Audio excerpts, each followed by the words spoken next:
Hola, buenos días, tardes o noches. Mi nombre es Arlet Hernández Victoria, soy del equipo número 3 y soy del grupo 406. Del tema que les voy a hablar hoy es la carcinogenia, un proceso escalonado. Bueno, empezando con el tema, tenemos que saber qué es la carcinogenia. La carcinogenia es un proceso multiescalonado que se debe a la acumulación de múltiples alteraciones genéticas que originan de forma conjunta el fenotipo transformado y todas las características asociadas al mismo. Como ya sabemos, la existencia de mutaciones conductoras en algunas lesiones precursoras no neoplásicas va a indicar que se necesitan mutaciones adicionales para que se produzca un cáncer clínico. Está bien establecido que pues los cánceres se van haciendo cada vez más agresivos, o sea, hay una evolución darwiniana y van adquiriendo un potencial maligno mayor durante la evolución del fenómeno que se denomina progresión tumoral. Bueno, antes de explicar lo que es la progresión tumoral, explicaremos esta imagen que tenemos en esta diapositiva. En esta imagen observamos principalmente a una célula normal como mutación iniciadora va a ser inducida por carcinógenos, lo que nos va a llevar a que se dé un precursor iniciado con propiedades parecidas a las de las células madre, lo cual sería la adquisición de las características del cáncer, que explicaremos más adelante. Y estas van a crear mutaciones conductoras adicionales que harán una célula cancerosa fundadora, lo cual la célula cancerosa hará mutaciones adicionales y habrá una aparición de subclones, lo cual creará un cáncer heterogéneo genéticamente y habrá un diagnóstico. Bueno, ahora sí diremos lo que es la progresión tumoral. La progresión tumoral es la evolución de cómo un tumor benigno se convierte en maligno. Tenemos que saber que un tumor maligno, o también llamado cáncer, existe en la metástasis y en el benigno no hay metástasis. También que los tumores malignos crecen muy rápido y los benignos crecen muy lento. Los tumores malignos se van a adherir al órgano y el benigno empuja el órgano. Un ejemplo de ello sería el cáncer de mama.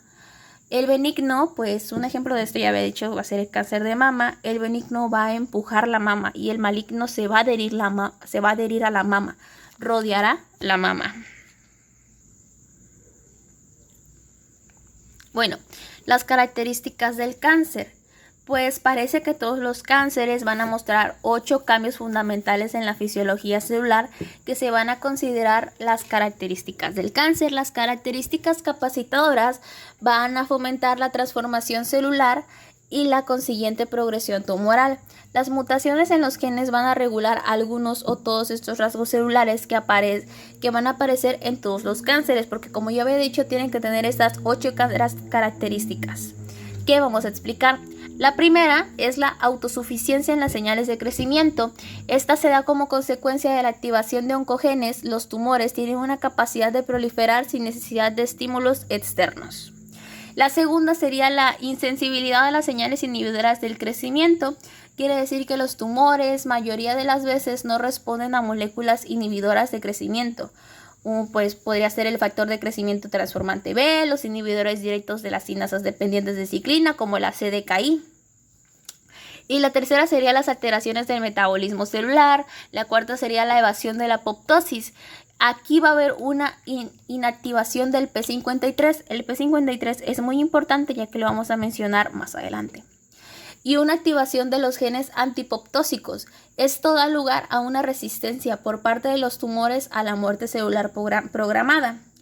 La quinta sería la potencial de replicación ilimitada, que sería la inmortalidad.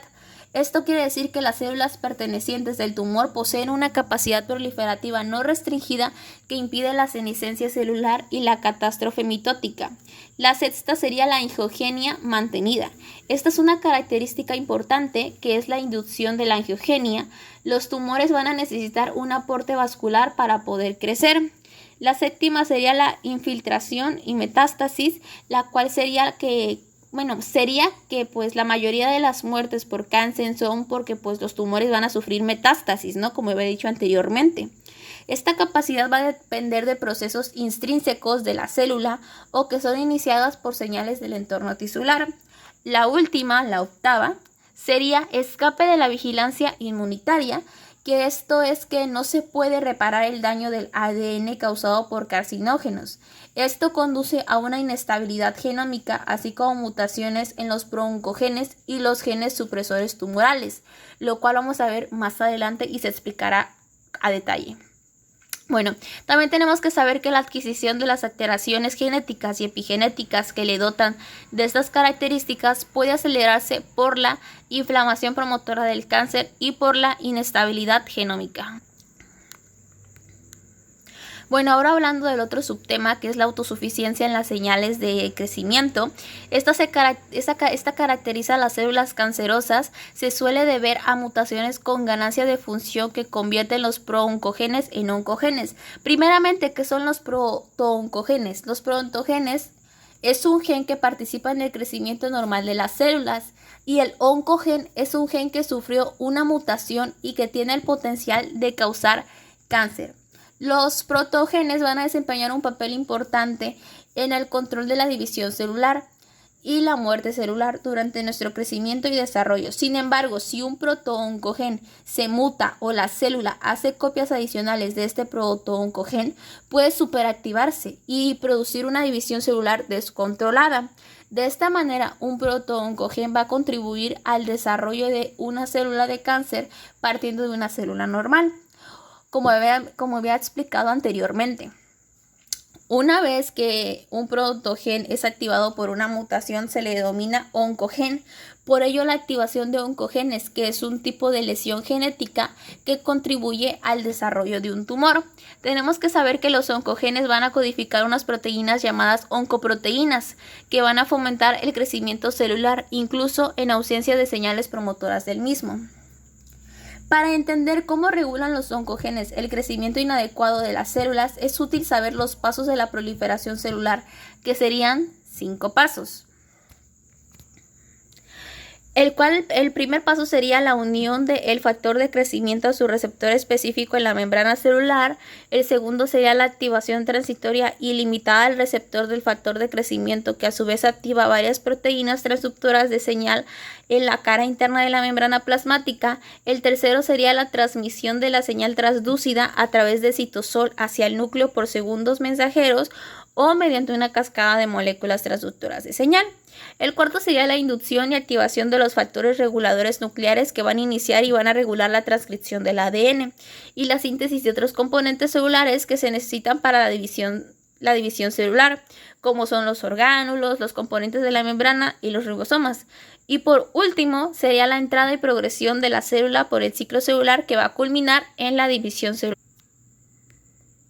Bueno, ahora hablando de los factores de crecimiento, los cánceres pueden secretar sus propios factores de crecimiento o inducir la producción de factores de crecimiento en las células estromales del microambiente tumoral. La mayor parte de los factores de crecimiento solubles son elaborados por un tipo celular y actúan sobre las células vecinas, estimulando su proliferación. Su acción paracrina. La acción paracrina es una forma de señalización celular en la que una célula secreta una molécula de señalización que va a inducir cambios en las células cercanas, alterando el comportamiento o la diferenciación de estas células. Como podemos ver en esta imagen que tenemos aquí, podemos ver a la célula emisora, que va a mandar una señalización celular en la que una célula va a secretar la molécula. Aquí podemos ver que esta célula emisora va a secretar una molécula, la cual va a inducir a cambios en las células cercanas. Como podemos ver aquí, las células cercanas en la célula diana, la cual va a alterar el comportamiento o la diferenciación de estas células. También tenemos que saber que normalmente las células que producen el factor de crecimiento no expresan su receptor asociado, lo que va a evitar la formación de circuitos de retroalimentación positiva en la misma célula. Otra cosa que también tenemos que saber es que las células cancerosas pueden romper esta regla de muchas formas. Un ejemplo de esto es, por ejemplo, pues muchos crioblastomas van a secretar el factor de crecimiento derivado de las plaquetas, que sería la PDGF, y van a expresar pues el receptor para PDGF, y muchos sarcomas van a elaborar el factor de crecimiento transformador de TGFA y su receptor. Y bueno, también tenemos que saber que algunas células cancerosas van a adquirir autosuficiencia de crecimiento porque pueden elaborar los mismos factores de crecimiento a los que responden. Y van a adquirir una autosuficiencia de crecimiento que es mediante la interacción con el estroma. Y bueno, pues finalmente no hemos llegado. Vamos a llegar a los receptores de los factores de crecimiento.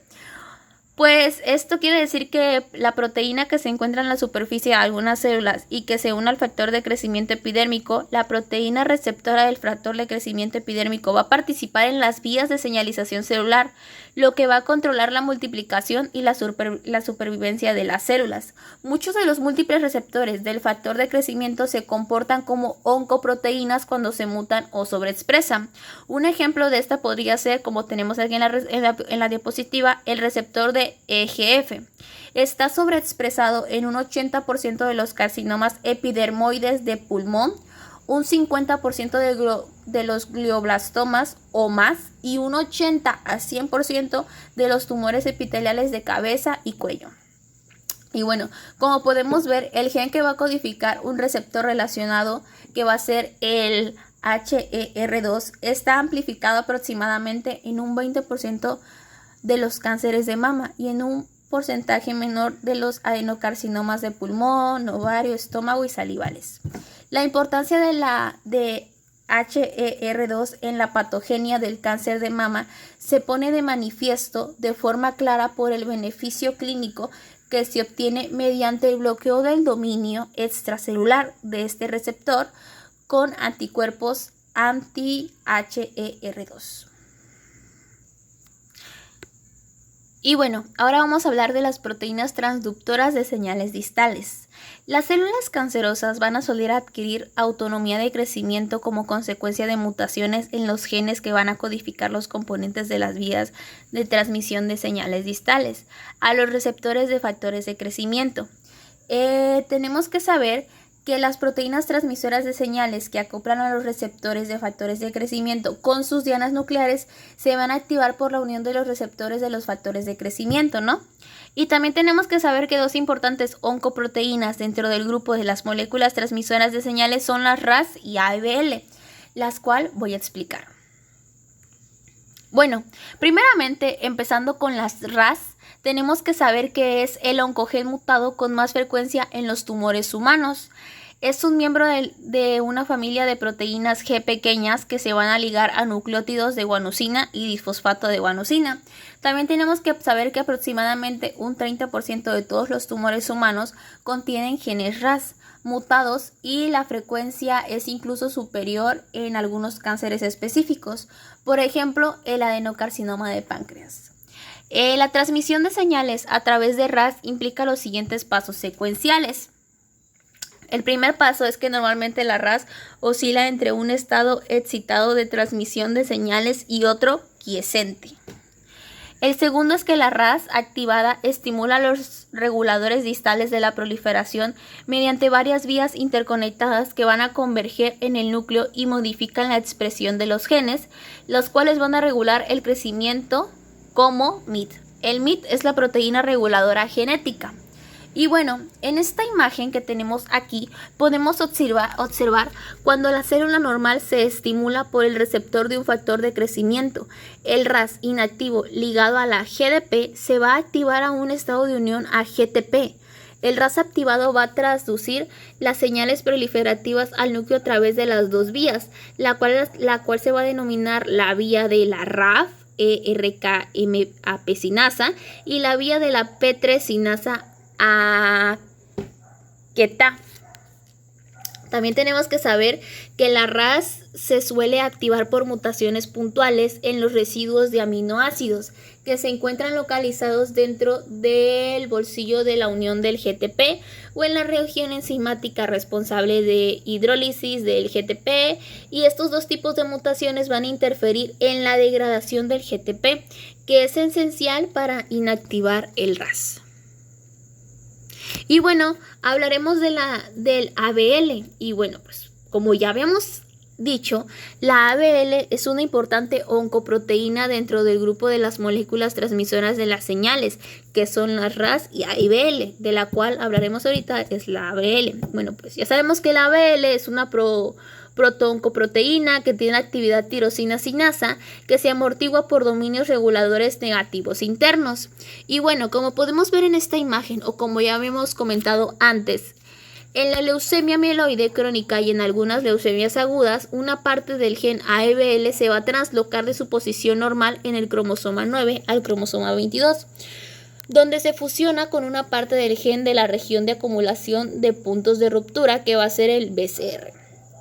Tenemos que saber que van a codificar de una proteína híbrida del BCR a ABL que se autosocian y se desencadenan de este modo a una actividad tirosina sinasa constitutiva.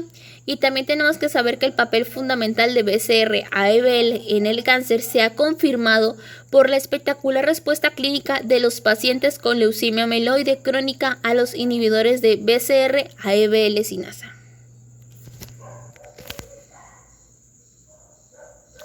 Y bueno, ahora hablaremos de los factores de transcripción nucleares. Tenemos que saber que los factores de transcripción nucleares van a fomentar de forma simultánea a la progresión de las células a lo largo del ciclo celular. También van a estimular las alteraciones del metabolismo que van a permitir el crecimiento celular. La MYC, que ya sabemos que es la proteína reguladora genética, se encuentra amplificado en los cánceres de mama, colon, pulmón y otros orígenes. Mientras que los genes NMYC y LMYC están vinculados y se encuentran amplificados en los neuroblastos y los carcinomas micróticos pulmonares. Ciclinas y sinasas dependientes de ciclinas. Tenemos que saber que la progresión de las células por el ciclo celular va a estar regulada por las sinasas dependientes de ciclinas, que es la CDKI. Estas se van a activar al unirse a las ciclinas. Los complejos de CDK van a fosforilar unas proteínas llamadas dianas, las cuales van a permitir que las células avancen en el ciclo celular. También tenemos que saber que las ciclinas estimulan a la CDK, pero los inhibidores de ciclinas, de los que ya existen muchos, los silencian y de este modo consiguen un control negativo sobre el ciclo celular. Y bueno, ahora hablemos de la insensibilidad a las señales que detienen el crecimiento de los genes supresores de tumores. Bueno, los oncogenes van a codificar proteínas que fomentan el crecimiento celular, mientras que los productores de los genes supresores de tumores aplican frenos a la proliferación. Las alteraciones de este tipo de genes van a causar que las células se vuelvan refractarias a la inhibición del crecimiento y de este modo remedian los efectos promotores de crecimiento de los oncogenes. Bueno, a continuación nosotras vamos a describir los genes supresores de tumores, sus productos y los posibles mecanismos mediante los que la pérdida de su función, sus productos van a contribuir a un crecimiento celular no regulado. Primeramente empezaremos con la RB, la directora del ciclo celular o también llamada retinoblastoma. Este es un regulador negativo esencial del ciclo celular, está inactivada de forma directa o indirecta en la mayor parte de los cánceres humanos. La función de la proteína RB es regular el punto de control de la G1 a la S. También tenemos que saber que existe una copia defectuosa del gen RB en la línea germinal y también tenemos que saber que el 60% de los tumores infantiles son esporádicos, mientras que el resto son familiares y la predisposición a desarrollarlos se hereda como rasgo autosómico dominante. Ustedes se dirán que es esporádicos. Bueno, pues esporádicos es la aparición casual de un trastorno o anomalía en un individuo cuyo riesgo de recurrencia no es probable en su familia, ¿no? Tenemos que esto es muy importante ya que vamos a hablar de él más adelante. Bueno, también tenemos que saber que Knudson propuso en 1974 su ya famosa hipótesis de los dos golpes que en términos moleculares podemos expresar. Bueno, como podemos ver, para que aparezca un retinoblastoma se necesitan dos mutaciones, que en este caso serían los dos golpes. Ambos van a afectar al gen RB, como podemos ver en este mapa conceptual, que se ha localizado en el locus cromosómico 13q14. Los dos alelos normales del locus RB tienen que estar inactivados. Por eso, pues ya había dicho que se llama dos golpes, por eso dos golpes. Para que aparezca el retinoblastoma. Tenemos que saber que también que el retinoblastoma aparece cuando se pierde el gen RB normal en los retinoblastos. Como consecuencia de una mutación somática, dado que en las familias con retinoblastoma es suficiente una mutación única en la línea germinal para transmitir el riesgo de enfermedad. Este rasgo se va a heredar con un patrón autosómico dominante. Y bueno, en los casos esporádicos, ya que les había dicho que es esporádicos, los dos alelos normales de RB se pierden por una mutación somática. En uno de los retinoblastos, el resultado final es el mismo. Una célula retiniana ha perdido las dos copias normales del gen RB y se hace cancerosa. Bueno, pues ya les había dicho que pues la función de la proteína RB es regular el punto de control de la G1 a la S, que es el punto que se deben pasar las células antes de que comience la replicación del ADN. Y pues bueno, aquí podemos ver la patogenia de retinoblastomas en esta imagen que tenemos aquí.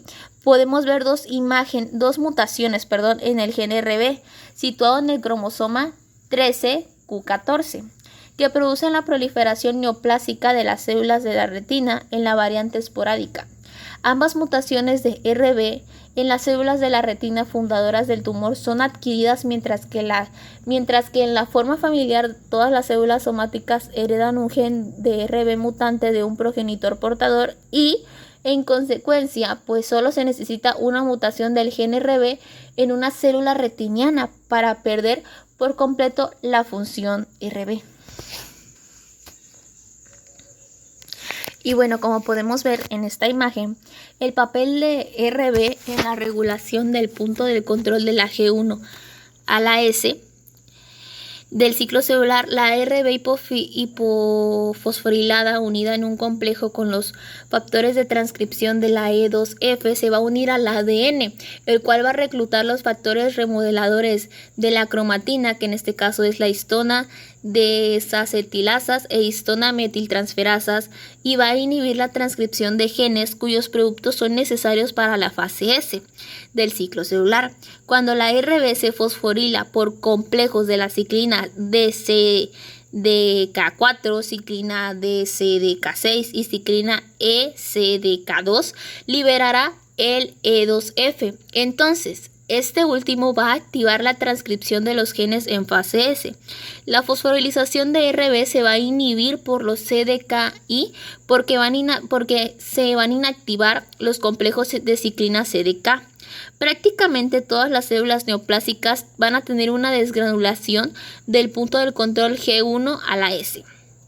Tenemos que recordar que la G1 es la fase G1. Como consecuencia de la mutación de uno de los 4 genes implicados en la regulación de la fosforilización de RB. Y bueno, pues ahora vamos a hablar de el TP53, el guardián de genoma, finalmente. El gen supresor de tumores, el guardián del genoma, el gen supresor de tumores que codifica la P53, que es el TP53, es el gen mutado, pues con mayor frecuencia en el cáncer humano. Al controlar las respuestas frente a las lesiones en el ADN, la P53 va a jugar un papel importante en el mantenimiento de la integridad del genoma. Tan es así que para la parada del ciclo celular mediada por P53 puede considerarse como la principal respuesta ante la lesión del ADN. Este patrón celular es importante, ya que le da a la célula tiempo para respirar y reparar las lesiones en el ADN. Esto es llamado quiescencia. Otro ejemplo de su importancia es la senescencia. La senescencia se induce por P53, que resulta en una forma de parada permanente del ciclo celular, que se caracteriza por cambios específicos en la morfología y la expresión de los genes. Y finalmente, la apoptosis inducida igualmente por P53 de las células con lesiones irreversibles en el ADN que ya no se puede reparar, recordemos, irreversibles que ya no se puede reparar, que representa el mecanismo final de la protección frente a la transformación de una célula neoplásica. Y en resumen, es el guardián del genoma porque pues se va a activar en situaciones de estrés. como la lesión en ADN y ayuda en la reparación del mismo al detener el ciclo celular en fase G1 y puede inducir a la expresión de los genes reparadores del ADN. Y pues en esta imagen que tenemos aquí que podemos observar dos casos. En este caso tenemos una célula normal con la P53 normal y vemos que hay un estado de estrés. Hay una lesión del ADN, el P53 se acumula y se une al ADN y surgen los efectos dependientes e independientes por la transcripción sobre las células diana. Y vemos en este caso pues una senescencia y en este caso una quiescencia. Y hay reparación y parada en la fase G1, como podemos ver en la imagen. Y después una reparación satisfactoria del ADN. En el caso que no se pueda dar una reparación correcta y completa, pues esto va a inducirse a, como podemos ver en la imagen, una apoptosis. Y bueno, por último tenemos a la vía del factor de crecimiento transformador B. Tenemos que saber que el TGF-beta va a inhibir la proliferación de muchos tipos celulares mediante la activación de genes inhibidores de crecimiento, como es la CDKI, y supresión de genes que fomentan el crecimiento, como el MIP, y los que van a codificar las ciclinas. La función del TGF-beta está alterada de muchos tumores por mutaciones en los receptores o por inactivación por mutación de los genes SMAT, que son responsables de la traducción de las señales de TGF-beta. Y pues la E-caderina va a mantener la inhibición por contacto que se pierde en las células malignas. Y pues esto sería todo de mi parte. Muchas gracias.